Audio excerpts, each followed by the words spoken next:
God bless you, Pastor. Thank you po, Pastor. Mapagpalang umaga po sa ating lahat. Amen. Sa nga po malakas na palakpak po para sa ating Panginoong buhay, Panginoong Diyos na buhay. Amen. I am so very glad and grateful na napunta po ako dito sa inyong nahihilo ako sa biyahe kasi ang usapan po namin ni Pastor, sabi niya nag-chat. Very proud pa naman yung chat niya, sabi niya, Pastora 6, andyan na po ako. May mga alaga po akong aso, 3. Kailangan ko munang pakainin. Ayan, ayusan sila. So, bumangon ako 3:45. Kasi yung chow-chow ko, 1 oras kong inaayusan yun. So, 3:45, 5:40, nakabihis na ako, nantay ko si Pastor. Then, magsi-6:30, nag-chat siya, sabi niya, paalis na po ako dito sa bahay, Pastor. What? Sabi ko, paalis pa lang po kay Pastor, 5:40 pa po ako nakabihis. So, ayun, nakapaglinis pa ako sa taas, tsaka sa labas ng, ng bahay. Kaya nung dumating siya, nagantay siya ng mga 3 minutes. Sandali lang, Pastor, kasi nagantay ako. Yan. Pero nag-retouch na ako sa loob po ng niya, ng sasakyan niya. Nagugat ako ng kamay, nagpong lang ako. So, inuulit ko po, ako pa natutuwa kahit sulit yung pagod dahil na-meet ko ang ating mga kapatiran dito sa lugar ng Ignacio. Santa Ignacio. Ay, Santa Ignacio. Kanina po, nabasa na po yung ating scripture dito po sa Daniel, kung may mga Bible apps. Kasi sino ba yung literal na Bible? Amen. Ayan. Kaya, pag nag-speak po ako, sinasabi ko na lang, patibuksan po ang inyong Bible apps. Sa libro po ng Daniel, chapter 3, verses 28 to 30. Yung binasa po kanina hanggang 29 lang. Sabi po dito, dahil dito, sinabi ng hari, purihin ang Diyos ni Shadrach, Meshach, at Abednego. Isinugo niya ang kanyang anghel upang iligtas ang mga lingkod niyang ito na ganap na sumampalataya sa kanya. Hindi sinunod ng mga ito ang aking utos. Ginusto pa nilang sila ihagis sa apoy kaysa sumamba sa Diyos-Diyosan. Kaya ipinag-uutos ko sino man mula sa alinbang lahi, bansa o wika na magsasalita laban sa Diyos ni Shadrach, Meshach at Abednego ay papatayin at ang kanilang bahay ay wawasakin. Walang ibang Diyos na makakapagligtas sa tao tulad ng ginawa ng kanilang Diyos. Ulitin ko pa yung sinabi ng hari. Walang ibang Diyos na makakapagligtas sa tao tulad ng ginawa ng kanilang Diyos. At sina Shadrach, Meshach at Abednego ay itinaas niya sa tungkulin sa lalawigan ng Babylonia. Tayo po ay manalangin. Panginoon, patuloy po kaming nagpapasalamat sa inyong banal na harapan. Salamat po muli, Father God, sa katagumpayan po ng aking mga kapatid na ito. That's why we are here, gathering. Sama-sama po kami na nagpapasalamat sa inyo, aming Diyos na buhay. Tunay na kayo po ang Diyos na makapangyarihan po sa buhay ng bawat isa. Kung kaya't muli ay pinagkatipon-tipon mo po kami dito upang sama-sama po namin na itaas, purihin ang iyong dakilang pangalan. Salamat po sa inyong mga salita.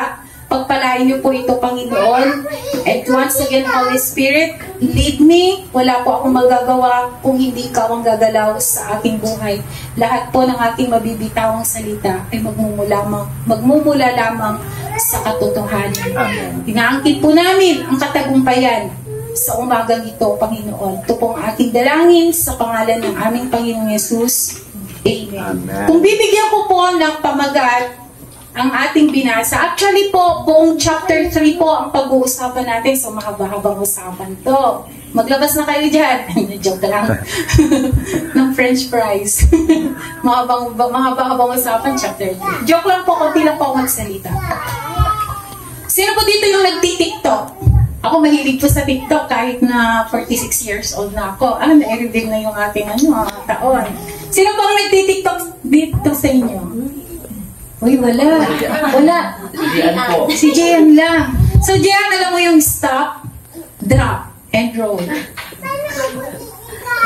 Yan. Yan, pag-i-demonstrate na bro, yung stop, drop, and roll. Ano yun? No, stop, drop. Actually, sayaw po yan sa TikTok. So, yun po yung pag-uusapan natin. Stop, drop, and roll. Yan. Pag naririnig po natin yung stop, drop, and roll, saan natin kadalasang naririnig po yun? Anong agency? Yung ginagamitan ng stop, drop, and roll. Tama. Bureau of Fire Protection. Stop, drop, and roll. Okay. Gawin natin itong scene na ito. Pag tayo po, halimbawa, ay nasa loob ng gusali, tapos biglang nagkasunog, alalahanin po natin yung tatlong yon. Stop, drop, and roll. So, habang nasusunog yung gusali, di ba, nakikita natin maraming nagtatakbuhan dahil nga po, ninervyos na sila po ay masusunog. Sila po ay makakasamang masunog ng gusaling yun. Pero dapat pala, stop. Huwag kang makipagsabayan sa mga tumatakbo dahil matutuliro ka. Hindi mo na alam yung entrance tsaka exit. Kung nagkakasalubungan yung mga tao. Pag nag-stop ka, ang susunod mong gagawin daw ay drop. Yung mga iba, dumadapa. Hindi lang lumuluhod. Dumadapa. At kung mapapansin po natin, sa malalaking gusali, sa baba, may makikita tayo na puting lining. Yon. Kasi, pag nag-drop ka daw, kasi hindi ko pa naman naranasan na nasama sa sunugan, pag nag-drop ka daw, yung sunog wala daw sa baba. Lahat ng usok, tsaka yung apoy, nasa taas. So, makikita mo yung lining, yung white na lining daw na yon, susundan mo. Hanggang sa makarating ka dun sa dulo, kung hindi yung pintuan ng entrance, pintuan ng exit. So, magdra-drop. No? Pag nakita mo yung white lining, magro-roll. Hanggang sa marating mo yung dulo. Yun yung pintuan. It's either entrance or exit. So, doon, makakaligtas ka sa sunog. So, stop, drop, and roll. Ngayon po, yung binasa natin na Daniel chapter 3 verses 28 to 30, sabi ko nga po buong chapter 3 pag-uusapan natin. May tatlong magkakaibigan daw magbibeshi. Ang pangalan nila, si Shadrach, Meshach, at Abednego. Sila pong tatlo ay mga Hudyo na nagtatrabaho sa lugar ng Babylonia. Bakit po sila nagtatrabaho sa lugar ng Babylonia? Nakulong po noon si Daniel sa pamumuno ni King Nebuchadnezzar ng Babylonia. Ngayon, kaya nagkaroon ng connection si King Nebuchadnezzar kay Daniel dahil si Daniel, nababasa niya, na-explain niya yung panaginip ni King Nebuchadnezzar. Kaya nagkaroon ng tiwala at naging close sila ng hari. Kaya pinalabas niya sa kulungan si Daniel at binigyan niya ng magandang posisyon sa kanyang kaharian. Ngayon, tatlo silang magkakaibigan. Si Shadrach, Meshach, at Abednego. Isang araw, itong si King Nebuchadnezzar daw po ay nagplano na magpagawa ng isang malaking gintong Diyos-Diyosan. At nung matapos ito, pinatawag niya lahat ng may katungkulan sa lugar ng Babylonia. Pinatawag niya si gobernador, mga leaders, no? Mga nagtatrabaho sa munisipyo, mga congressman, mayor, mga kapitan sa panahon natin. At sinabi niya na kailangan na sambahin yung ginawa niyang ginto na Diyos-Diyosan. Ngayon, sinabi niya na kung sino man ang hindi lumuhod sa Diyos-Diyosan na ginawa niya ay may kapalit na kaparusahan. At ang kaparusahan yon ay itatapon sila sa isang pugon. Tamang-tama, pugo. Yung ano ninyo, yung pangalan ng ng barangay ninyo, dagdagan nyo lang ng N. Hindi po ba mainit dito?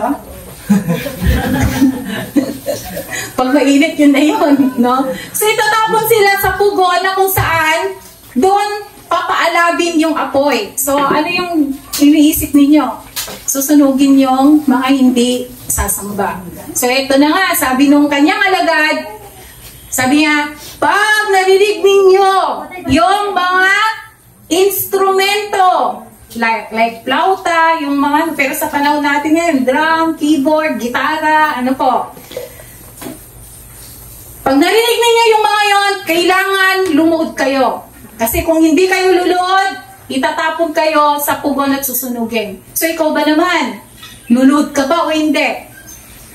Pag sinabi na susunugin ka, honestly, pag sinabi na hindi ka luluhod sa Diyos-Diyosan, susunugin ka, luluhod ka ba o hindi? Hindi nga. Hindi ako naniniwala sa'yo. Matatakot at matatakot ka. Sino na dito yung gustong mamatay? Yun na lang. Sino na yung handang mamatay? May libreng kabaong. Oh, di ba? Hindi pa naman ngayon, pero handa nang mamatay, So, sa takot ng mga nakarinig, nung narinig na nila yung mga musical instrument na sinabi nila, lumuhod sila. Maliban sa tatlo. Si Shadrach, Meshach, at Abednego. May mga kontrabida, may mga nagsiselos kasi sa lugar na yun. Kung bakit hindi sila taga Babylonia, bakit sila yung itinataas ni King Nebuchadnezzar. Kaya nakasilip sila ng paraan, para palubugin yung tatlo. Sabi, hindi sila sumunod sa utos ng hari. So, itong mga kontrabida, tumakbo sila ngayon sa hari. Sabi nila, King Nebuchadnezzar, diba, may kasunduan. Kailangan hindi mabali yung sinasabi ng hari. Sabi ninyo, pag hindi lumuhod sa pinagawa ninyong gintong Diyos-Diyosan na yan, diba, susunugin nyo? Oo naman, sabi ni King. O yung tatlo na yun, yung mahal ninyong tatlong mga Hudyo, hindi sila sumamba sa Diyos-Diyosan. Sabi, so anong gagawin ninyo? Nakita nga ni King na nakatayo lang sila at hindi sila lumuhod sa gintong Diyos-Diyosan. So pinatawag niya, liga kayong tatlo dito. Hindi kayo dito. Bakit hindi kayo lumuhod? Bakit hindi kayo lumuhod sa pinagawa kong Diyos-Diyosan? Alam niyo po, nakaka-inlove po yung sinabi ng tatlo. Hindi po kami luluhod at sasamba sa ginawa ng tao. Luluhod lang kami sa aming kinikilalang Diyos. Sabi nilang tatlo. Hindi niyo ba alam yung kaparusahan pag hindi ninyo ako sinunod? Kailangan ninyong mamatay. Kailangan ninyong mailagay doon sa pugon. Sabi nung hari. Alam niyo po yung sabi nila, tatanggapin po namin yung kaparusahan. Dahil alam namin, sister, yung testimony mo kanina, dahil alam ko, sabi ni Shadrach, na ililigtas kami ng pinaglilingkuran namin Diyos. Ito yung mas nakaka-inlove. At kung hindi man kami iligtas ng Panginoon, hindi pa rin kami sasamba sa ginawa ng tao. Kalahin ninyo, hari, ganun yung parang pagbabastos. Parang hindi talaga sinunod. Hindi talaga nila sinunod yung utos ng hari. Ngayon po, sa buong chapter 3, may tatlo po tayong pag-uusapan. Number 1, sabi ko nga, stop. Diba? Tungkol sa fire yung pinag-uusapan natin. And this fire symbolizes your triumphs and problems. Ready na po ba kayo? Amen. Na matalo ng problema. Hindi pa ako natatapos magsalita. Amen ka ng amen, pastor. No? So number 1, sabi doon sa BFP, stop. Consider the fire. Number 1, sabi sa BFP, stop. Pero sabi ng spiritual life mo, consider the fire. Ang problema nating mga Kristiyano kung minsan, kung dumadaan tayo sa mga pagsubok, hindi na tayo mapakali. Lord, ganito ba yung ganti mo sa pagtatrabaho ko sa ministry? Ganito ba yung kapalit nung tinanggap kita? Akala ko ginhawa. Pero bakit sinasala mo ako sa matinding problema? Bakit binibigyan mo kami ng ganitong karamdaman? Bakit kung minsan nawawalan kami? Bakit kailangan naming umiram sa ibang tao? Bakit kailangan naming maproblema sa araw-araw? Di ba ikaw ang Diyos na lumikha sa amin? Dapat sana hindi na kami nagkukulang. Stop! Kang magreklamo, kapatid. No? Consider the fire. Sabi doon sa John 16:33, sinasabi ko ito sa inyo upang kayo'y magkaroon ng kapayapaan. Oo, kapayapaan daw, pero sa gitna ng pagsubok.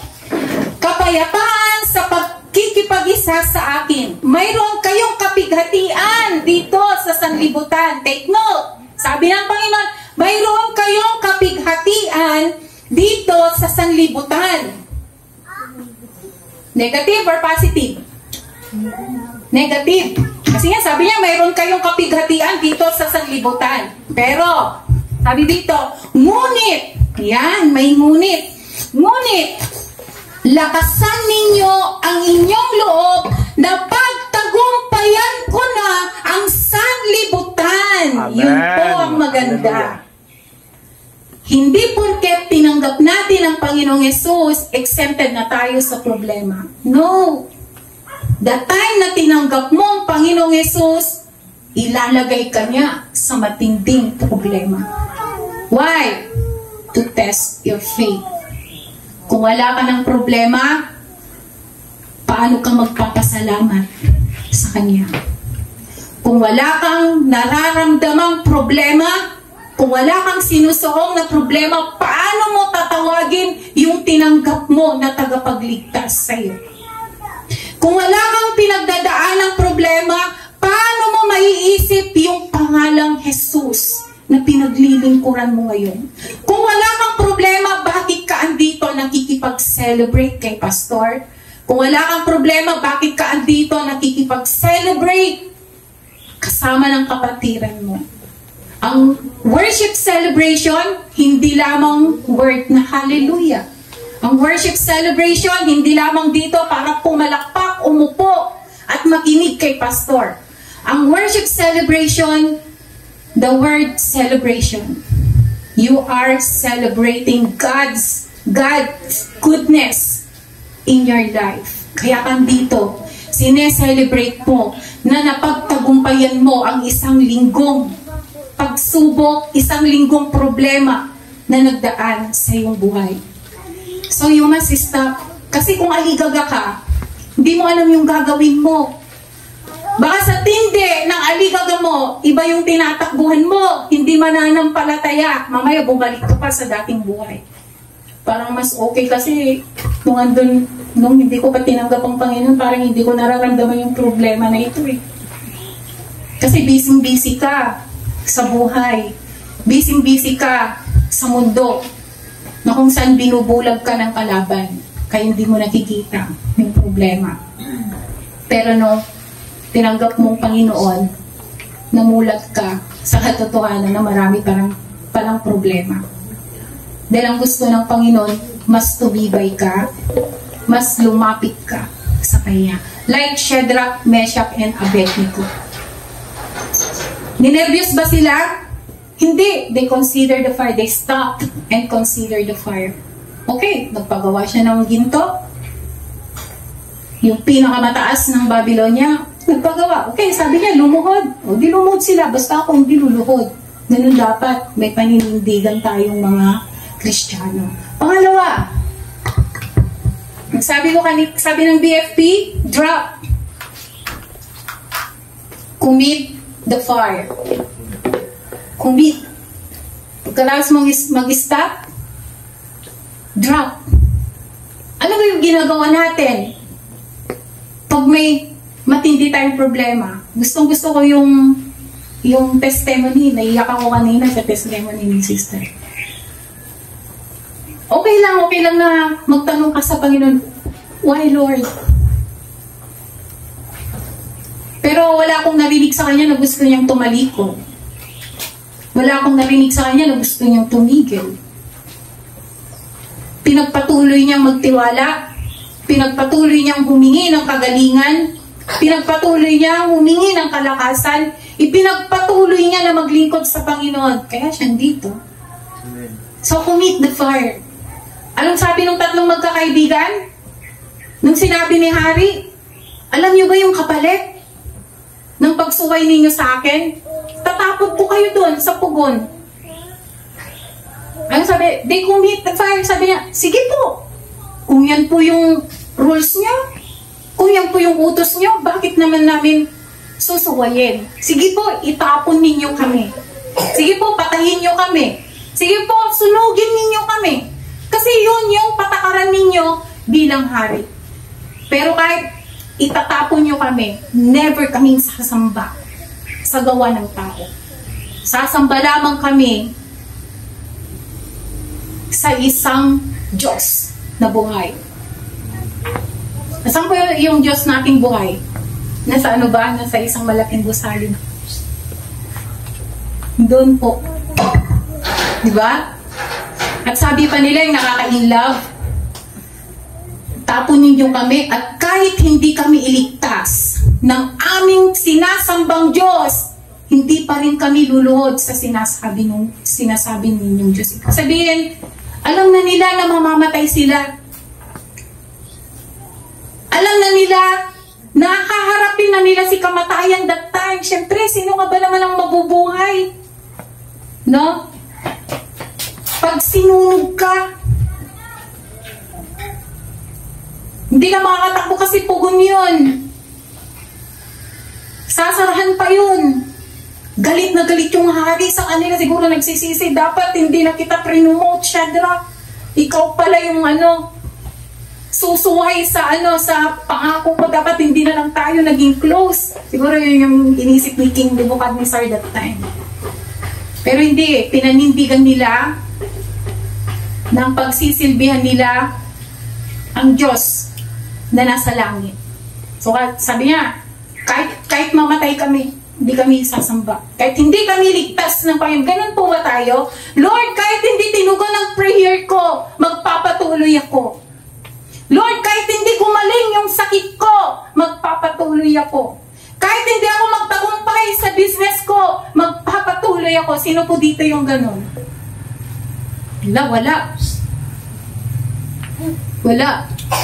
Pag hindi ba gumaling, pag hindi ba nag-succeed, may mga estudyante pa po ba tayo dito?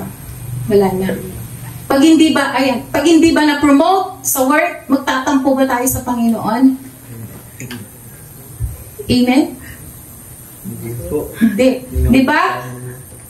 Ilang beses, nababasa po natin lagi ito sa social media. Hindi bibigay ng Panginoon yung hinihiling mo kung hindi para sa iyo. God has a better plan. And God, hindi kanya nilikha para i-harm niya ang buhay mo. Sino ba naman dito yung magulang na gusto niyang i-harm yung buhay ng anak? Diba? God created you sa great purpose. May kanya-kanyang disenyo po tayo. May kanya-kanyang plano po ang Panginoon sa buhay natin. Ikaw, medium, small yung size mo, tapos magsusot ka ng large. Or, XXL ka, pinipilit mong isuot yung medium or small, masisira. Di ba? XS ka, pero nagsusot ka ng XXL, makikita ka pa ba? Ilulubog ka ng damit na yan. Kung minsan kasi, tinuturuan natin ng Diyos sa buhay natin. Kaya hindi natin makita yung plano ng Diyos sa buhay natin. Kaya hindi tayo nagtatagumpay. Pag hindi ka nagtagumpay, sisisihin mo yung lumika sa'yo. Ginawa ko naman lahat. Paano? Pinipilit mo yun. Ginagawa mo nga. Nagtatrabaho ka. Pero yung purpose mo ba na mag-ministry ay para sa Kanya? Or may sinisilip ka lang? Sabi ko nga po sa Balintang Naway, in serving God, huwag kang magbigay ng option. Do it for the glory of God. Do it with your full heart. Ang Panginoon, alam niya yung pangangailangan mo. Kaya ibibigay niya. Kung minsan inuutosan natin ng Panginoon, Lord, ito ang gusto ko. Ito ang gusto ko. Sige Lord, linggo-linggo magte-testimony ako. Linggo-linggo ako magpapasunglid. Linggo-linggo tatalon ako sa praise and worship. Basta ibigay mo itong gusto ko. Ay, demanding. Diba? Sabi ng Panginoon, kahit na magpatulig-tulig ka dyan, pulpito hanggang sa gate, kung hindi yan ang gusto ko para sa'yo, yun ang magagawa mo. Minsan pinipilit natin. Kung hindi binigay ng Panginoon, tayo ang gumagawa ng paraan para makuha natin yung gusto natin. Hanggang sa mag-fail yung buhay natin. Tapos, sasabihin mo, nilayuan ako ng Panginoon, tinalikuran ako ng Panginoon. Hindi ka tinalikuran. Ginaguide po tayo ng Holy Spirit. Tinuturuan po tayo ng Panginoon, pero pinipilit natin yung gusto. Kaya nga, may prayer tayo na, may prayer nga si Jesus, di ba? Nung bago siya ipako sa krus, sabi niya, kung pwede lang natanggalin ko ang saro na to, kung pwede lang na hindi ako ipako. But, anong sabi niya? Thy will be done. Yung gusto mo ang mangyari sa buhay ko. At pag yun ang prayer natin, pag yun ang sinunod natin, pag yun yung ginawa natin, dun mo makikita na matagal ka na palang nagsucceed sa buhay mo. Dun mo makikita na perfect pala yung ginagawa ng Panginoon sa buhay mo. So you have to commit the fire. Drop! Ibigay mo lahat. Drop! Lumuhod ka. Lord, ganito ang problema ko. Ganito yung pinagdadaanan ko ngayon. Lumuhod ka. Drop! Drop! You cannot save your life. You cannot change your life. You cannot change your status. Only Jesus can do it. Only Jesus can save your life. Only Jesus can save your status. So you have to drop and surrender everything to God. Everything to Jesus. Amen. Lahat ng nangyayari sa'yo, masaya man o malungkot, you have to praise, you have to celebrate. Kung masaya ka, praise the Lord.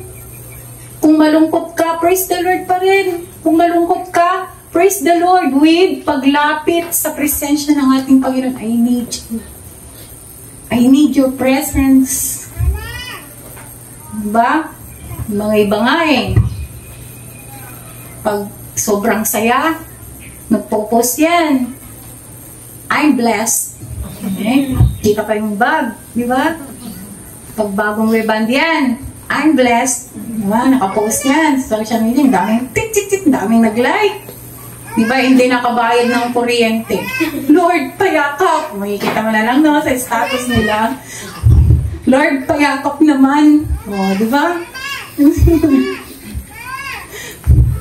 Pangatlo po. Ito pa po. So, kung drinap natin sa ating Panginoon, remember your connection to God. Ikaw po ay anak niya. Tandaan po natin yan. Yun yung connection natin sa ating Panginoon. Nilikha ka niya. Anak ka niya. Kadugo ka niya. Kalahi ka niya. So, hindi ka niya iiwan. Hebrew, I will never leave you and forsake you. Pangalawa, remember the love of God. Binigay niya yung kay sa isang anak niya si Jesus para mapagtagumpayan ang lahat. Para sarilinin lahat. So, nung time na itinapo ang ating Panginoong Yesus, nagtagumpay ka na. Pagtrabahuan mo lang. Patuloy tayong lumapit sa ating Panginoon. Pangatlo, sabi ng BFP, roll. Hanggang sa roll, habang may guide ka na white lining. No? Ang sabi naman ng spiritual life mo, roll and conquer the fire. Pagtagumpayan mo. Pagtagumpayan mo ang problema. Amen. Okay? Yung white lining na makikita natin, that is the Holy Spirit na mag-guide sa atin. Kung tama pa ba yung ginagawa mo, kung tama pa ba yung mga sinasamahan mo. Si Shadrach, Meshach at Abednego, itinapon nga sila sa pugon. Take note ha! Sabi ng king sa asar niya, sa galit niya, 7 init ninyong ipainit yung pugon na yan. Tapos alam niyo ba, nung ibinagsak silang magkakaibigan doon, itinali ng pinakamalakas na kawal. Hindi sila pinagubad. Suot-suot ang kanilang mga damit. So, madali lang silang masusunog. Kasi may mga damit pa sila. Hindi ko, pero sa mga ibang Biblia, parang namatay ata, pastor, yung mga naghulog. Sa sobrang init, yung naghulog doon sa pugon namatay. Sa sobrang init. Ikaw nga, nagluluto ka lang, mga nanay. Nagluluto ka lang ng kanin. Hindi mo sinasadyang madampi yung pag tinitignan mo kung nagbuburok na, di ba? Ouch! Oh, sosyal. Ouch! Ang init. Di ba? Right, ang init. No. Ako, masosyal ako. Pumupunta kagad ako kay toothpaste, nilalagyan ko agad. Di ba? Yung 7 times na init, namatay pa yung naglagay doon sa pugon. Ito yung surprise. Naglalakad ngayon si King Nebuchadnezzar. Nakita niya, bakit 4 yung nakikita ko doon? 3 lang naman yung tinatapon kong mga pasaway. Tinawag niya ngayon yung kawal, baka lang memory gap, baka 4 yung tinatapon niya, hindi niya lang matandaan. So tinawag niya si kawal, di ba 3 lang yung pinahagis ko doon? Tama ba ako? Sabi ni King, opo, bakit 4 sila? At parang, ang saya pa nilang umiikot sa loob, parang walang apoy. Oo nga po, King. 4 sila. Tapos hindi sunog yung yung damit nila. Ngayon, lumapit si King sa may bunga ng pugon. Sabi niya, hoy, kayong 3 dyan, Shadrach, Meshach, Abednego. Akit nga kayo. Umakit sila, 3 lang naman. 4 yung nakita niya. 3 lang yung umakyat. Inamoy-amoy pa, walang bahid ng usok yung kanilang mga buhok. Tinignan niya yung mga damit, walang mantsa ng sunog. Praise the Lord. Sinamahan sila ng anghel ng Panginoon Diyos.